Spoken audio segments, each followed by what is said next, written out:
poco acerca de la cruz y la resurrección de nuestro Señor. Y hagamos una pequeña oración ahí en su lugar. Padre, abre el entendimiento, Señor, de nuestro espíritu, de nuestro corazón, a la mayor obra, Señor, que alguien ha realizado. Señor, no proclamamos un mensaje vacío, porque ya muriste y resucitaste, Señor. El Evangelio no es algo hueco, no es un eslogan. Que Jesús sea el Cristo no es para portada. Tiene el mayor contenido, Señor, de salvación. El único contenido de salvación para nosotros. Su muerte y su resurrección, Señor. Ayúdanos a recibir esta muerte y esta resurrección de tu Hijo. Y permite que en ellos nosotros podamos ser personas de mucha profundidad, para que nuestra fe no esté fundada, sino en la fe que procede de Dios. Oramos este tiempo, Señor, en el nombre de Jesús Cristo. Amén. Bien, estuvimos viendo un poco acerca de... No me hallas. De la cruz, ¿verdad? Y la resurrección de nuestro Señor Jesús, quien es el Cristo, pero me gustaría leer rápidamente una porción en Gálatas 3:13. Dice: Cristo nos redimió de la maldición de la ley, hecho por nosotros maldición, porque está escrito: maldito por Dios todo aquel que es colgado en un madero. Nosotros podemos comprender la grandeza de que Jesús haya ido a la cruz. Que Jesús haya ido a la cruz no es una obra sencilla ni un acontecimiento liviano.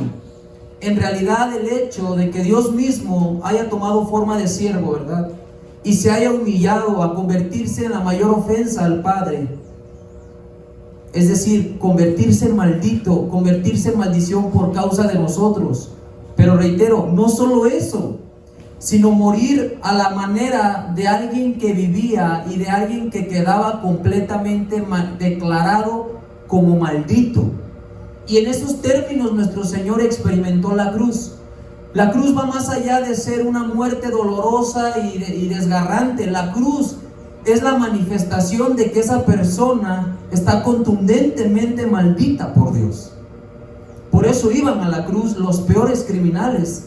La muerte de cruz era dada a los peores. Y en ese contexto Jesús está participando de la cruz. Está participando de la cruz como quien es la mayor ofensa al Padre, tomando todo lo que ofendía a Dios en nosotros, clavado en esa cruz, y está entregándose a sí mismo, efectuando la purificación de nuestras almas, cargando sobre sí aquello que nos hacía dignos de verdad de la muerte. De verdad, la muerte es algo que merecemos un montón. Y Él está tomando eso con toda convicción, depositándolo sobre sí mismo y participando de la cruz.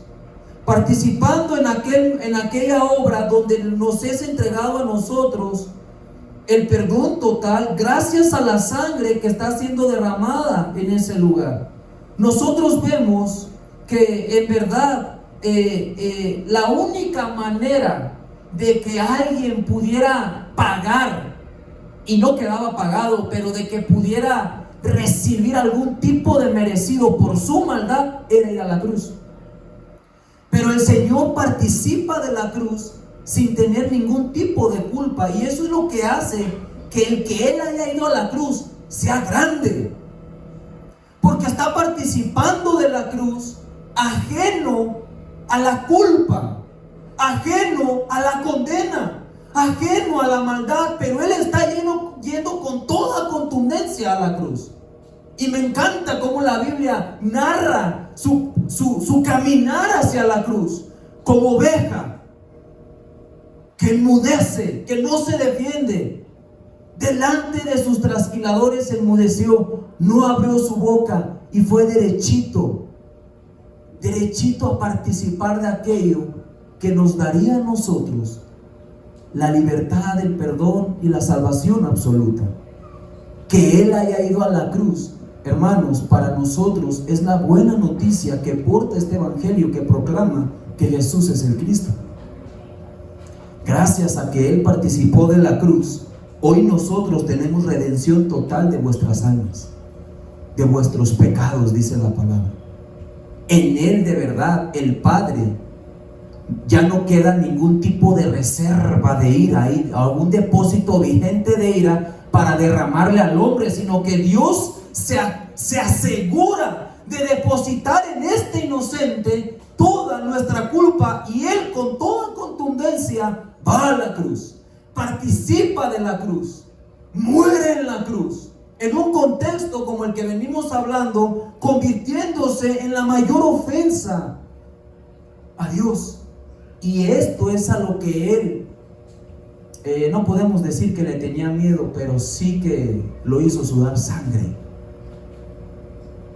al quedar completamente separado, que el Padre le diera la espalda, por la posición, por la condición en la que Él iba a participar de la cruz. Hebreos 12:2 nos dice de la siguiente manera: puesto los ojos en Jesús, el autor y el consumador de la fe, el cual por el gozo puesto delante de él sufrió la cruz, menospreciando el oprobio, y se sentó a la diestra del trono de Dios. Él ve lo que sigue después de la cruz. Él ve lo que logra el que Él vaya a la cruz más adelante. Él ve la cruz en medio y ve lo que viene más adelante, aquella gloria que se va a conseguir cuando solo alguien como las características de Él participe de la muerte, participe de la cruz. Y dice que sin problema va a la cruz, sin problema va y sufre la cruz, porque tenía su mirada puesta en aquello que la cruz iba a resolver. Por eso en la cruz Jesús contundentemente lo dice: está consumado. No hay maldad que mi sangre derramada en la cruz no pueda pagar o no pueda perdonar. Mi muerte va a aplastar a la muerte. Mi muerte le va a quitar el poder a aquel que tiene el imperio sobre la muerte. ¿Qué está viendo Jesús cuando se ve participando de la cruz? La salvación absoluta del hombre, libertad y perdón de pecado, libres de Satanás, y realmente Emmanuel para nosotros. Y va y sufre la cruz. La cruz la cruz, hermanos, y bueno, la resurrección es el camino que nos ha sido dado para llegar al Padre. La cruz y la resurrección. Permítanme. Filipenses 2:8 dice: y estando en la condición de hombre, se humilló a sí mismo, haciéndose obediente hasta la muerte, y muerte de cruz. Era la única forma de lidiar con la maldad de la gente más perversa, la cruz. Y Él, en este contexto, entiende que para quitar la maldición, Él se tiene que hacer maldito. Y si debe participar de la maldición, debe experimentar la cruz. Pero al mismo tiempo, el que Jesús haya ido contundentemente a la cruz, para nosotros debe de ser determinante que eso es el camino. Porque Jesús no está yendo a la cruz para que de pronto nosotros ya no veamos en la cruz y en la resurrección el Evangelio. La cruz, que Jesús haya ido a la cruz, a mí me muestra que a ello tengo la garantía de que Dios me perdona. Que el Padre haya matado al Hijo en la cruz, para mí es la garantía de que a ello tengo redención total. Pero debe caer contundentemente adentro. Debe generarse esa convicción y ese deseo de descansar y de anclar nuestro corazón, lo más profundo de nuestro espíritu, a esa cruz, donde tú y yo participamos también. Porque gracias a esa cruz tú y yo morimos. Y con nosotros murió la maldad, ¿verdad? Y juntamente con Cristo estamos crucificados. Y gracias a Dios, porque Él fue a la cruz.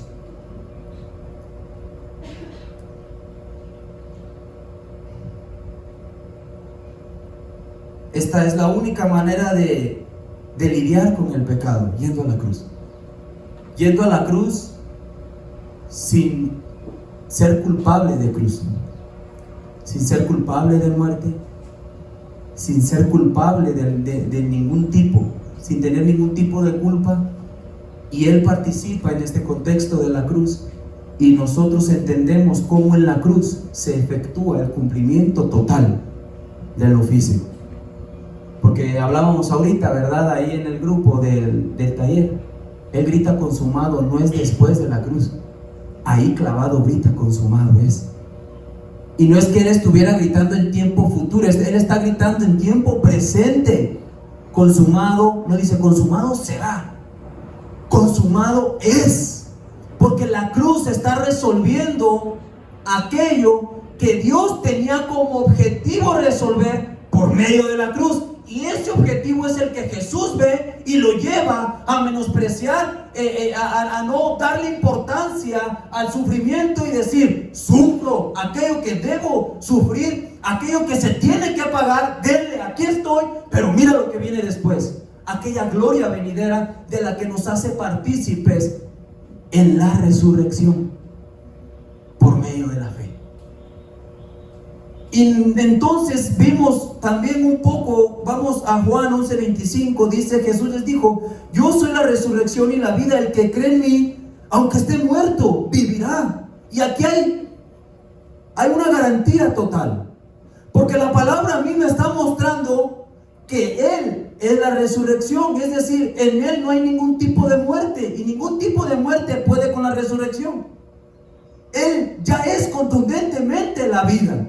Pero no solo eso, hablábamos ahorita y decíamos esta otra expresión que él usa, y cualquiera, dice, yo soy la resurrección y la vida, y el que cree en mí, aunque esté muerto, vivirá. La forma en la que Jesús nos está a nosotros expresando acerca de la muerte de la que nosotros participamos, marca una total contundencia de nuestra necesidad de ir a Él. Nosotros debemos de ir a Él porque nuestra condición real es de muerte. No tenemos apariencia de muerte, estamos muertos. Y he ahí la necesidad de participar de su resurrección, de recibir todo el beneficio que logró su resurrección. Aún en la resurrección, el Padre tiene la mirada puesta en nosotros. Aún en la resurrección, así como en la cruz, nosotros seguimos siendo el objetivo. Por eso nosotros vemos que la garantía total está en la muerte y en la resurrección de su Hijo. Dios se asegura de nuestra vida con la resurrección de su Hijo. Dios se garantiza a sí mismo nuestra vida con la resurrección de su Hijo. La resurrección del Hijo es nuestra vida totalmente. Por eso el Evangelio va más allá, ¿verdad? De como lo han dicho muchas veces. A mí seguido me lo han dicho que Jesús es el Cristo, es la cereza, ¿verdad? Del pastel. ¿Qué hay detrás de eso? Muerte y resurrección. Eso no es todo. Ese es nuestro oportuno socorro. Acompáñenme por favor a Romanos 6, 9, 10. Dice, sabiendo que Cristo, habiendo resucitado de los muertos, ya no muere, la muerte no se enseñorea más de Él, porque en cuanto murió al pecado, murió una vez por todas, mas en cuanto vive, para Dios vive. Él en la cruz está quitando aquello que nos mataba, está venciendo el derecho legal que tenía la muerte de matarnos, porque está cargando sobre sí el pecado de todos nosotros. Si quita el pecado, la muerte ya no tiene derecho sobre cada uno de nosotros. Y cuando muere, su muerte logra nuestra total reconciliación con Dios. Aún sin resucitar, Jesús está logrando la reconciliación del hombre con Dios con su muerte. La resurrección es la manifestación de verdad de que esa ofrenda es verdadera, de que esa ofrenda es correcta, de que esa ofrenda enamoró y cautivó eternamente el corazón de Dios. Por eso cuando decimos que el Hijo de Dios es insustituible, es porque es insustituible. No hay nada que tenga como algún tipo de comparación digna con la muerte y la resurrección de Jesús. Nada más puede ser el camino. No hay otra cosa que pueda ser el camino a Dios. No hay otra cosa que me pueda unir a Dios, que me pueda reconciliar con Dios, que me pueda hacer libre de Satanás, sino la muerte y la resurrección de nuestro Señor. Y cuando Pablo le habla a Timoteo de la batalla de la fe, es esa lucha diaria de permanecer anclados en fe, en convicción, en esa certeza de que aunque aquí las cosas estén patas para arriba, la cruz y la resurrección es tu garantía, es tu respuesta. Hermano, ahí tenemos nosotros la garantía dada por Dios de que todo está hecho, todo está resuelto. Si hay Emmanuel, si hay Maranata, si la hay. ¿Por qué es posible Maranata? Porque es de Dios vivir creyendo Maranata, porque resucitó. Por eso Maranata debe entrar. Cuando creemos en la cruz y en la resurrección, Maranata entra y se vive para ese hermoso pacto. Romanos 4:25 dice: el cual fue entregado por nuestras transgresiones y resucitado para nuestra justificación. Romanos 5 del 9 al 10 dice: pues mucho más estando ya justificados en su sangre, por él seremos salvos de la ira. Porque si siendo enemigos fuimos reconciliados con Dios por la muerte de su Hijo, y mire qué dice aquí: si siendo lo peor, su muerte logró hacernos aceptables a Dios. Si estando en la peor condición existente, la condición más tétrica, más maldita y oscura, su muerte logró unirnos a Dios, ¿qué será de nosotros con su resurrección? Qué grande, hermano, es que Él haya resucitado. De verdad, la cruz y la resurrección es nuestro hogar. Es como el agua para el pez. Así es para nosotros la cruz y la resurrección. Dice: mucho más estando reconciliados seremos salvos por su vida. Acompáñenme a leer también Primera de Pedro 1:21.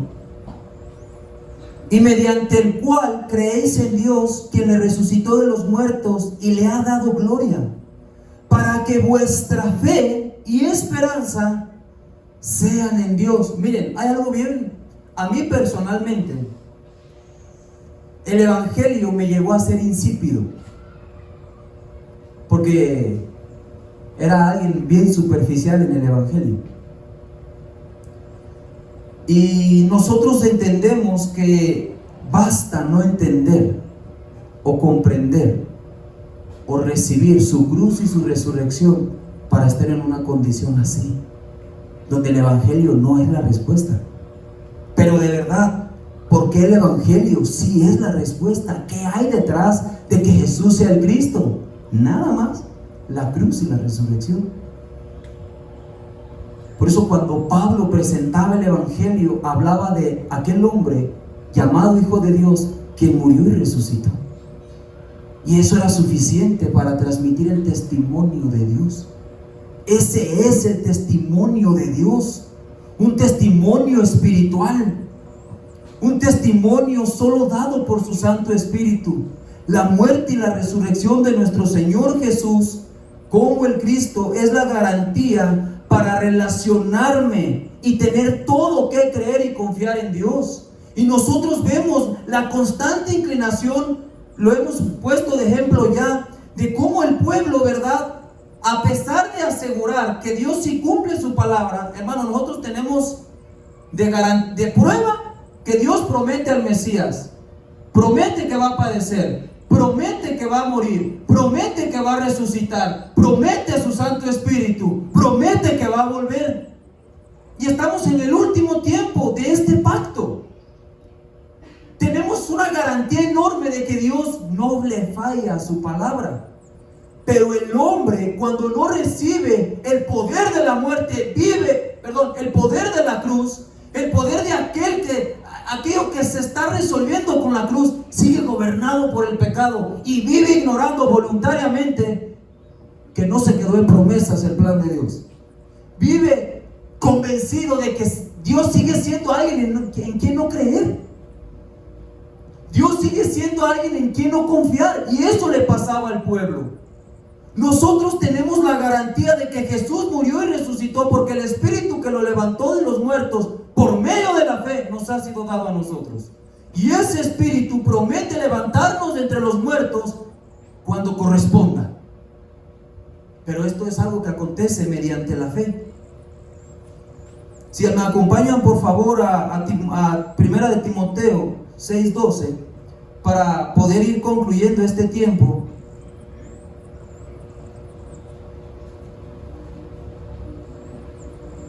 Pablo, ¿verdad?, le habla a Timoteo y le encarece. Y personalmente, siempre que leo alguna de estas tipos de porciones, me conmueve mucho, porque Pablo es un gran maestro y un gran guía para Timoteo en la fe.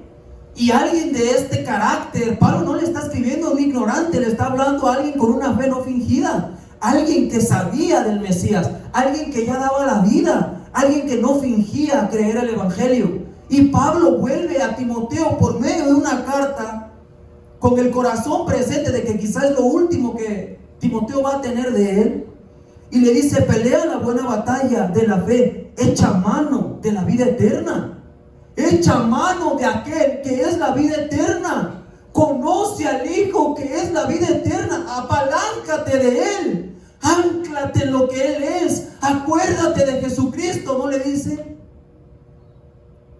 Y no es como que a Timoteo se le haya estado olvidando, pero Pablo sabe cuál es el camino a seguir para Timoteo, que es sano en la fe, que tiene un corazón correcto delante del Evangelio.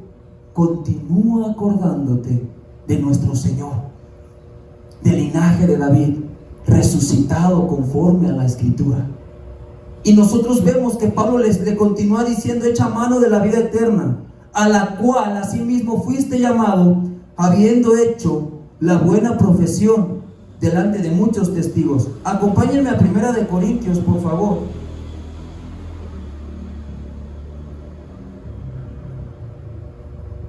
Permítanme.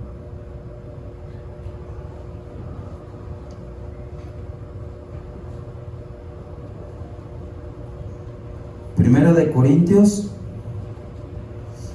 Ya les doy el capítulo, permítanme.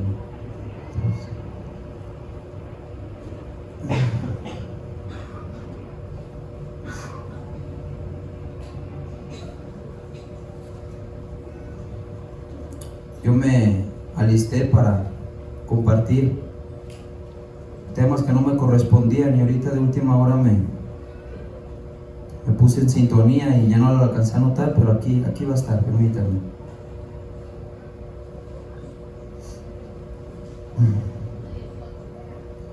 Sí, permítame, está aquí lo tengo anotado. Primera de Corintios 9, 25 y 26.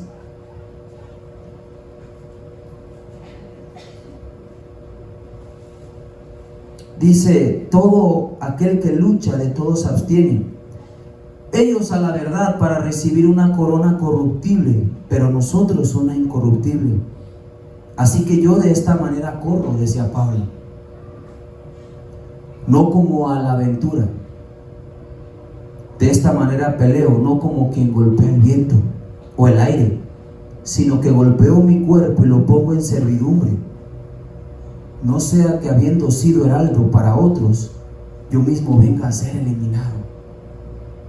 ¿Qué riesgo corremos nosotros de hacer todo y no estar peleando la batalla de la fe?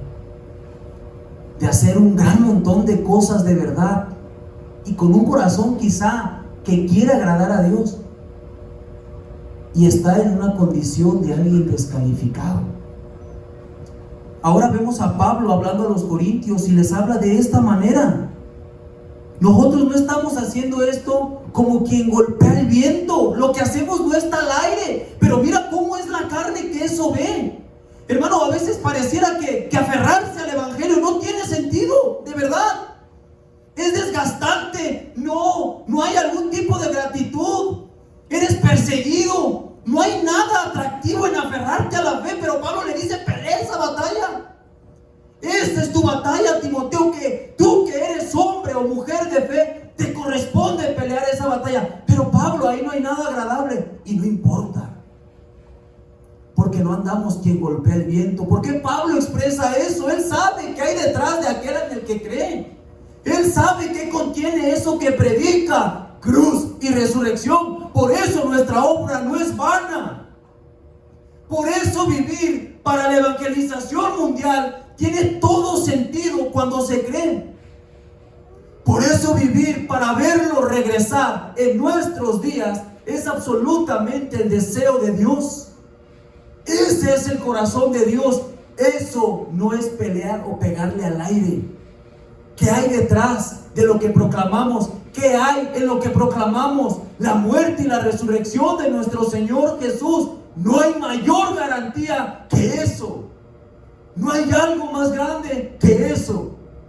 Y eso es lo que nosotros somos llamados a recibir: el poder de aquel que fue a la cruz y resucitó de entre los muertos. Nuestra batalla de la fe está en permanecer en eso. Ahí no hay más para aquel que quiere ser salvo que la cruz y la resurrección. De verdad, no hay nada más. Y de verdad ruego que Dios cautive nuestro corazón ante esta obra, como el Hijo cautivó al Padre. Amén. Oremos un tiempo. Padre, gracias por tu palabra, gracias por la cruz y la resurrección de tu Hijo Jesús, Señor. Esto lo ha resuelto todo, Señor, y no hay duda de que la muerte y la resurrección de tu Hijo ha resuelto no solo el problema espiritual, sino que nos alista, nos deja en una condición óptima para poder estar delante de ti la eternidad. Es a través de la cruz y la resurrección, es a través de esta fe de creer que Él murió y resucitó, que tú nos reconoces como hijos verdaderos, como hijos auténticos. Señor, en esta fe está nuestra victoria. Es en esta fe, en esta batalla de fe, donde está nuestra crucifixión y nuestra resurrección juntamente con Él. Padre, guárdanos en esta fe, manténnos en esta fe, profundízanos en esta fe, prospéranos en esta fe, Señor. Permite que la cruz y la resurrección en nosotros no sea algo de apariencia o de fachada, sino que sea el contenido verdadero, revelado de nuestra fe, Señor. Gracias te damos por este tiempo, por este día, por el taller, Señor, por los temas que hasta ahora hemos visto. Y deseo, amado Padre, que continúes bendiciendo nuestro entendimiento a través de la revelación de tu palabra, para que esa fe que tanto deseas hallar cuando regreses sea esa fe en la que nos estemos esforzando aún hoy para hacer la evangelización mundial. Oramos en este tiempo, Señor, en el nombre de Jesús, el Cristo. Amén.